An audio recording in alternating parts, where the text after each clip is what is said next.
अस्सलाम वालेकुम। मैं doctor Shabbir from Niloufer hospital, associate professor. आज के मौजूदा हालात में जो बच्चों में वायरल फीवर्स, जो डेंगू फीवर, टाइफाइड फीवर, ये जो बहुत ज़्यादा स्प्रेड हुआ है, उसके ताल्लुक से उसके सिम्टम्स, साइन सिम्टम्स और उससे बचने के लिए क्या क्या अपन प्रिकॉशंस लेना है, उसके बारे में मैं बात करना चाह रहा हूँ। पहले जो है, ये लास्ट 2 ईयर से जो कोविड वायरस की वजह से सब लोग परेशान थे। अब सडन से जो है outburst of viral fevers, dengue fevers का ये सीज़न चल रहा। जैसा जैसा बारिश होती, ये अगस्त सितंबर से जो है, अगस्त लास्ट वीक से दिसंबर तक ये डेंगू वायरस बहुत ज़्यादा रहता। तो हर साल से ये फीवर केसेस ज़्यादा आते हैं, मगर इस साल जो है वायरल फीवर केसेस और ज़्यादा दिख रहे हैं। और उसके साथ साथ जो है रेस्पिरेटरी प्रॉब्लम्स के वायरल फीवर्स भी बहुत ज़्यादा है। तो डेंगू फीवर अपन उसके लिए कैसा पहचानना और प्रिकॉशंस क्या लेना। डेंगू फीवर जो है, ये भी एक मस्कीटो बाइट, एडिस एजिप्टिकस मस्कीटो से, ये डे बाइटिंग मस्कीटो है, सुबह के टाइम काटता है मस्कीटो। इसको टाइगर मस्कीटो भी बोलते हैं। ये मस्कीटो जब काटता तो ये डेंगू वायरस जो है, ये 4 किस्म के वायरसेस है इसमें, DEN 1, DEN 2, DEN 3, DEN 4। Dengue 2 virus बहुत ख़तरनाक रहता। तो इसमें डेंगू में भी 2 किस्म का डेंगू रहता है, प्राइमरी डेंगू और सेकेंडरी डेंगू। प्राइमरी डेंगू मतलब पहली बार जब इन्फेक्शन होता, उसको प्राइमरी डेंगू फीवर बोलते हैं। तो प्राइमरी डेंगू फीवर में 90% बच्चों में कोई उतना सीरियस प्रॉब्लम्स नहीं रहते। फीवर आता, बॉडी पेन्स रहते, हेडेक रहता, थोड़ा डल रहते, 5th-6th डे रिकवर हो जाते। सेकेंडरी डेंगू मतलब जो पहली बार डेंगू फीवर आया, फिर सेकेंड टाइम जब डेंगू आता, तो ये लोगों को सेकेंडरी डेंगू इसको बोलते हैं। ये बच्चों में जो है कॉम्प्लिकेशन ज़्यादा रहते हैं। ये बच्चों में क्या है, जैसा फीवर आता वैसी फीवर आता, हाई ग्रेड फीवर 102, 103 आता। 5th डे फीवर कम होता, जैसा फीवर कम हुआ उसके कॉम्प्लिकेशंस आते। कॉम्प्लिकेशंस में, मेजर कॉम्प्लिकेशंस में बच्चों में क्या रहता, क्लिनिकल कॉम्प्लिकेशंस में डलनेस रहता, सो जाते रहते, पफिनेस ऑफ फेस, चेहरे पे सूजन दिखती, पेशाब बिल्कुल कम करते रहते, निढाल हो जाते, इनका बीपी लो होते रहता, बॉडी पे रैशेस आते, कभी कभी बाद बच्चे काले मोशंस करते रहते। ये लोगों को बीपी कम होता, यूरिन कम होता और मोशंस ब्लैक आ रहे, तो इसका समझ जाओ कि इनके प्लेटलेट्स भी कम हो रहे। तो कॉम्प्लिकेटेड डेंगू में जो है ये पूरे सिम्टम्स पाए जाते हैं। क्लिनिकली पेरेंट्स क्या करना, जब भी फीवर जब केसेस आते, तो 5th डे के बाद कोई भी बच्चा ये 5 क्लिनिकल डेंजर साइन जो अपन घर में भी पहचान सकते, जैसा डल हो जाना, चेहरे पे सूजन आना, पेशाब कम करना और निढाल हो जाना, सो जाना, ब्लैक मोशंस आना, तो समझ जाओ कि इनका डेंगू कॉम्प्लिकेशन फेज़ में जा रहा है। इमीडिएटली हॉस्पिटल को पहुंचना। ये फेज़ में अगर सही नहीं पहचान के 2-3 दिन बाद पहुंचे तो लोग और क्रिटिकल हो जाते। इनको ब्लीडिंग शुरू हो जाता, पेट पे सूजन आ जाता, प्लेटलेट्स एकदम गिर जाके हर सिस्टम को इन्वॉल्व करता। तो ये स्टेज पार होने के बाद और क्रिटिकल फेज़ में जाते। तो ये जो स्टेज आएगा, 10% बच्चों में secondary complicated dengue, secondary cases में कॉम्प्लिकेशंस 10% बच्चों में रहता। ये पूरे पेरेंट्स को मैं एक मैसेज ये दे रहा हूँ कि पूरे वायरल फीवर्स में अगर डेंगू जैसा सिम्टम्स है, फीवर कम होने के बाद ही इनके प्रॉब्लम्स आते। फीवर में कोई प्रॉब्लम नहीं आता, कम होने के बाद ये 5-6 सिम्टम्स अपन घर में गौर करते गए, बिल्कुल यूरिन कम कर रहे, पीला यूरिन कर रहे और जो है बिल्कुल निढाल हो जा रहे, खा रहे भी नहीं, सो जा रहे, तो समझ जाओ इनको कॉम्प्लिकेशंस में जा रहे हैं। इमीडिएटली बीपी चेक करना, सीबीपी करा के प्लेटलेट काउंट चेक करना, इमीडिएटली हॉस्पिटल को जाना। अब इसके बाद ट्रीटमेंट क्या करना। अब तो मैं आपको डेंगू के बारे में क्लिनिकल सिम्टम्स कैसा प्रेजेंट होते, कॉम्प्लिकेशंस कब आते और उसके बाद ट्रीटमेंट क्या है, होममेड ट्रीटमेंट क्या है, हॉस्पिटल एडमिशन्स कब करना। नॉर्मली सब लोग क्या समझते हैं, सीबीपी कराते, प्लेटलेट 1 लाख है, एडमिट कर दो। प्लेटलेट जो है 1,20,000 है, एडमिट कर दो। Normally platelet count 1.5 to 4 lakhs रहता। तो normally platelet count is not the criteria for admission. Admission का क्राइटेरिया क्या है, हाइपोटेंशन और थर्ड स्पेस लॉस बोलते, और थ्रोम्बोसाइटोपिनिया भी वन ऑफ द क्राइटेरिया है, मगर कब। तो इनको जो है हेमरेजिक डेंगू और डेंगू शॉक सिंड्रोम में जा रहे, तो ये समझ जाओ कि बहुत क्रिटिकल फेज़ है।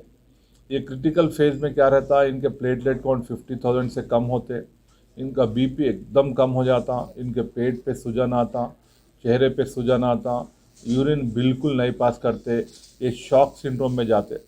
तो उसके बाद हेमरेजिक में क्या है, पूरा ब्लीडिंग शुरू होता, नाक में से खून जाना, मोशंस में काला ब्लड जाना, ये शॉक सिंड्रोम। ये दो भी सिम्टम्स क्या है, क्रिटिकल डेंगू में जा रहा है। तो जब भी ये 4 डेंजर साइंस है, बेबी डल है, तो बेटर एडमिट करना। यूरिन आउटपुट बिल्कुल कम हो गया, बीपी बिल्कुल लो हो रहा, सूजन आ रही, तो समझो घर में रखने के स्टेज में नहीं, या घर में मॉनिटरिंग करने के स्टेज में नहीं, और इनको एडमिट करने का स्टेज आ गया, वो स्टेज में हॉस्पिटल को लेके जाना। सिर्फ सीबीपी देख ले कि प्लेटलेट कम है, बेबी अच्छा है, एक्टिव है, खेल रहे, यूरिन अच्छा पास कर रहे, एक्टिविटी अच्छी है, बीपी नॉर्मल है, तो हैबत खाने की ज़रूरत नहीं। सिर्फ प्लेटलेट्स की वजह से लेके जाके एडमिट करने की ज़रूरत नहीं। बाद बच्चे 50,000 प्लेटलेट्स में भी स्लोली रिकवर हो जाते, 1,00,000 प्लेटलेट में भी रिकवर हो जाते, बट साइमल्टेनियसली ये कॉम्प्लिकेशंस रहे तो इमीडिएटली एडमिट करने की ज़रूरत है। उसके बाद एडमिशन्स के बाद उनको फ्लूइड्स ही मैनेजमेंट रहता।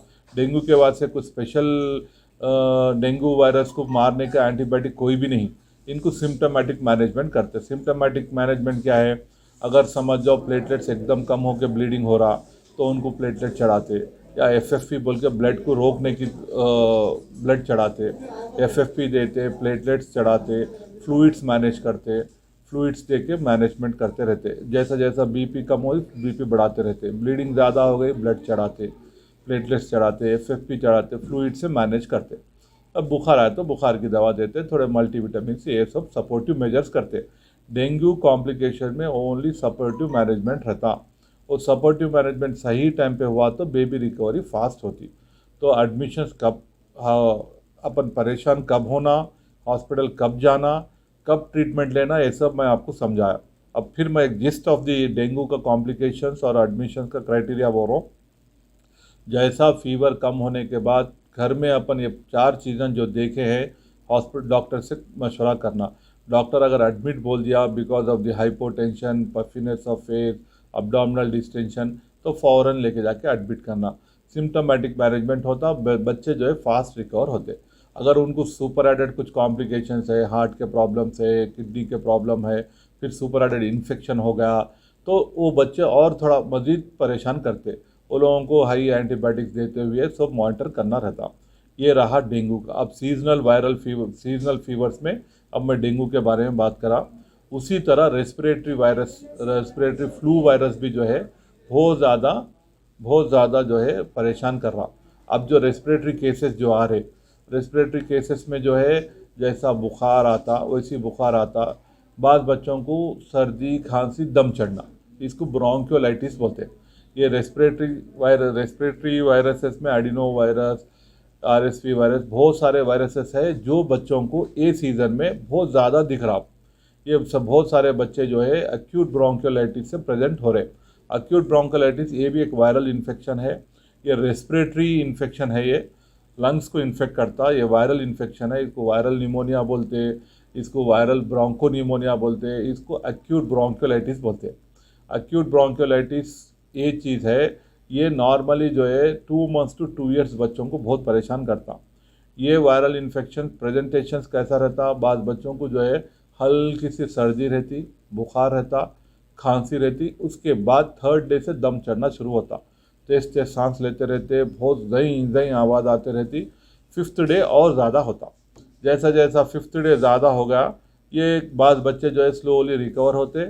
बाद बच्चे वो दम चढ़ते चढ़ते एकदम निढाल होना, दूध नहीं पीना, सो जाना, बेचैनी बहुत होना, तो ऐसे बच्चों को ऑक्सीजन की ज़रूरत रहती, ग्लूकोज की ज़रूरत रहती। और सुपर एडेड कुछ वायरल इन्फेक्शन में फिर बैक्टीरियल इन्फेक्शन होता, वो बैक्टीरियल इन्फेक्शन को रोकने के लिए एंटीबायोटिक्स की ज़रूरत रहती। तो ये वायरल निमोनिया या ब्रोंकियोलाइटिस में 60% बच्चे जो है जो तंदुरुस्त है वो स्लोली 6th डे से रिकवर हो जाते। फॉर 3rd डे तक नॉर्मल रहते, कोल्ड, कॉफ, फीवर रहता, माइल्ड आरडी रहता, आहिस्ता आहिस्ता दम चढ़ता। 5th 6th डे में क्या रहता, दम चढ़ना ज़्यादा रहता। 7th डे में बाद बच्चे रिकवर होते, बाद बच्चे निढाल होते। वो 7th डे में बच्चे निढाल हो रहे, दम ज़्यादा चढ़ रहा, दूध नहीं पी रहे, सो जा रहे, बहुत सांस लेने में दिक्कत हो रही, बहुत बेचैनी से रोते जा रहे, तो फ़ौरन वो लोगों को एडमिट करने की ज़रूरत रहती। तो ये लोगों को जो है अक्यूट ब्रोंकाइटिस बोलते हैं, ये भी वायरल निमोनिया के जैसे सिम्टम्स है, वायरल इन्फेक्शन है ये भी। तो इसका भी सिम्टोमेटिक मैनेजमेंट है। एक्यूट वायरल निमोनिया के लिए कुछ एंटीबायोटिक एंटीवायरल की ज़रूरत नहीं रहती। सुपर एडेड इन्फेक्शन रहा तो एंटीबायोटिक्स देते, ऑक्सीजन की ज़रूरत रहती, ग्लूकोज की ज़रूरत रहती। ये लोगों को बुखार आए तो बुखार की दवा देते। ये आहिस्ता आहिस्ता दम जैसे जैसा कम होते रहता, ऑक्सीजन भी निकाल देते। तो ये भी जो है हॉस्पिटल का एडमिशन का क्राइटेरिया कब है, बच्चा निढाल हो रहा, दूध नहीं पी रहा, दम ज़्यादा चढ़ रहा, तो समझ जाओ कि ये लोगों को ऑक्सीजन की ज़रूरत हो रही, इनके लंग्स में ज़्यादा इन्फेक्शन हो गया, कंजेशन हो गया, सांस लेने में दिक्कत हो रही, फसलियाँ जो उछलते रहते, फसलियाँ नॉर्मली बच्चे जो है 20 to 40 टाइम्स लेना, अगर रेस्पिरेटरी रेट मोर देन 60 है तो समझो इनका क्राइटेरिया एडमिशन का है। इनको जो है बहुत निडाल हो रहे, सांस लेने में दिक्कत हो रही, सैचुरेशन अगर इनके 90 के नीचे जा रहे तो समझो इनको एडमिशन का क्राइटेरिया है। तो एडमिशन का क्राइटेरिया में क्या है, respiratory rates more than 60, saturation 90 से नीचे जा रहे, फीडिंग कुछ भी नहीं ले रहे, निढाल हो रहे, तो समझो वायरल निमोनिया ज़्यादा हो रहा, फ़ौरन इनको एडमिट करना है। उसी तरह ये अब तो मैं एक तो डेंगू के बारे में बात करा, एक respiratory infections, viral pneumonia, acute bronchiolitis के बारे में बात करा, उनको जो है ट्रीटमेंट में क्या देते, कब एडमिट करना, ये वायरल इन्फेक्शन प्रेजेंटेशन कैसा रहता, ये भी मैं आपसे डिस्कस करा।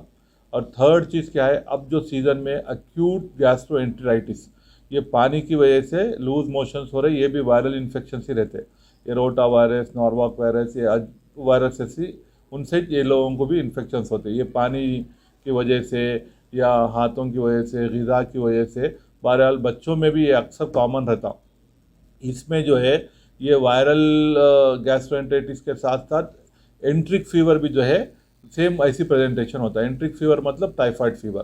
टाइफाइड फीवर प्रेजेंटेशन कैसा रहता, वो भी पानी से कंटामिनेट होता, फूड से कंटामिनेट होके सीधा अपने पेट में जाके पेट में मल्टीप्लाई होके उसके असर शुरू करता। प्रेजेंटेशंस में क्या है, एंट्रिक फीवर के प्रेजेंटेशंस में लूज मोशंस, डायरिया ऐसा प्रेजेंट होते होते आहिस्ता फीवर में डालता, आहिस्ता बुखार होकर स्टेप लैडर फीवर बोलते हैं इसको। फीवर आहिस्ता जैसा अपन सीढ़ियाँ चढ़ते आहिस्ता आहिस्ता आहिस्ता एकदम तेज़ हो जाता। टाइफाइड फीवर में भी फर्स्ट 3 डेज क्या है, लो ग्रेड फीवर रहता, 5th डे से हाई ग्रेड फीवर आना शुरू होता। ये सिस्टमिक इन्वॉल्वमेंट हुआ, जैसा टाइफाइड फीवर पेट में स्प्रेड होता, लिवर को भी अटैक करता, हेपेटाइटिस के जैसा, हार्ट को भी अटैक करता, ब्रेन को भी अटैक करता, पूरे मसल्स के अटैक करता, पूरी बॉडी में हर सिस्टम को अटैक कर सकता। टाइफाइड बैक्टीरियल इन्फेक्शन है ये। तो ये जो साल्मोनेला टाइफी जो बैक्टीरिया है, पानी के ज़रिए से अपने पेट में पहुंचता, ग़िज़ा के ज़रिए से पेट पे पहुंच के पहले जो है पेट में इन्फेक्शन करते हुए पूरा स्प्रेड होता। अगर इसको अपन सही डायग्नोज नहीं करे, सही इलाज नहीं करे तो कॉम्प्लिकेशंस में डालता, कॉम्प्लिकेटेड एंट्रिक फीवर बोलते हैं।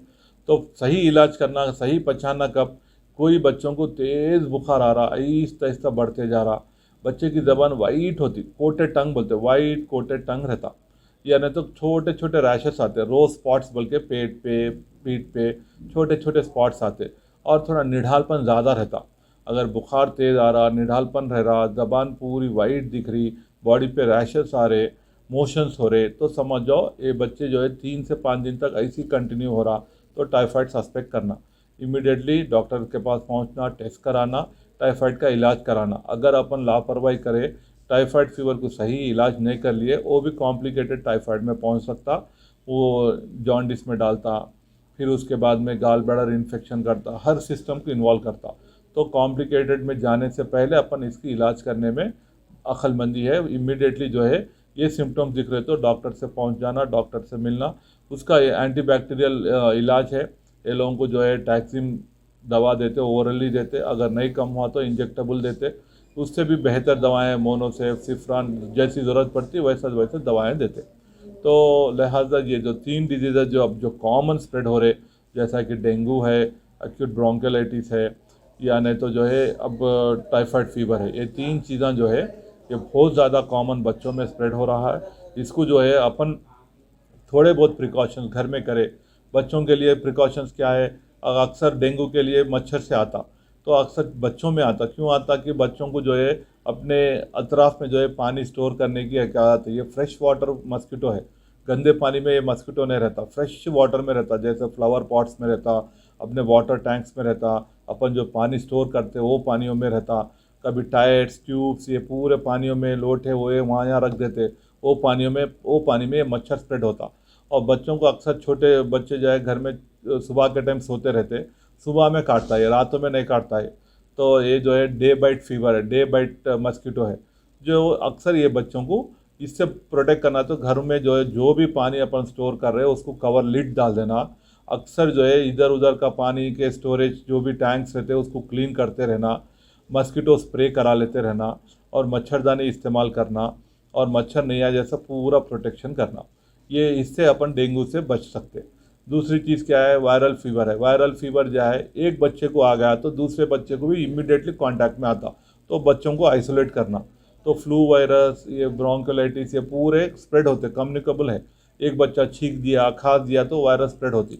तो ये बच्चों को आइसोलेट करके इमीडिएटली जो है ये लोगों का इलाज शुरू करना। उसी तरह टाइफाइड फीवर है, ये भी पानी से ग़िज़ा से आता।